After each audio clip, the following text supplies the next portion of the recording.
Hi everybody, good afternoon. তোমরা কেমন আছো? দেখো, অনেক দিন আগে তো গণেশ পুজো হয়েছে, তো আমি তো ছবি তুলতে পারিনি। আজকে গেছি, কী সুন্দর দেখো খরগোশগুলো, অ্যাকোরিয়ামগুলো কত সুন্দর। আমাদের এখানে কাকিনাড়াতে অনেক সুন্দর সুন্দর গণেশ ঠাকুরের পুজো হয়।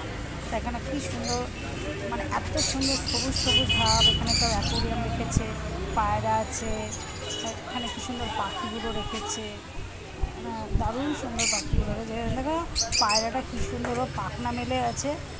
পায়রাটা কী নাম জানো? আমি জানি না, ঠিক ভুলে গেছি। দেখো কী সুন্দর, মানে পাখনাটা মেলে বসে আছে। এরকম অনেকগুলো পায়রা আছে, কিন্তু ওরা সব ঘুমোচ্ছে। ওরা না এখনও পাখনা মেলে বসেনি। এই যে আমাদের গনু দাদাকে দেখো, এটা কাকিনাড়া। পাড়াটার নাম বলতে পারবো না। খুব সুন্দর হয়েছে না বলো? তারপরে দেখো পাখিগুলো, দেখো কত সুন্দর পাখি রেখেছে। ওখানে অনেকদিন ধরে পুজো টুজো হয়। তারপরে এটা কাকিনাড়া বাজারে দেখেছো, পুরো doll doll cute cute Gonu দাদা পাশে দেখেছো, কাকে নিয়েছে।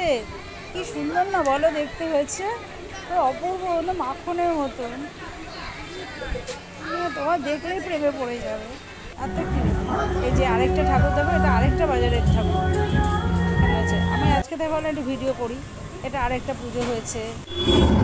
এটা আমাদের গোলঘরে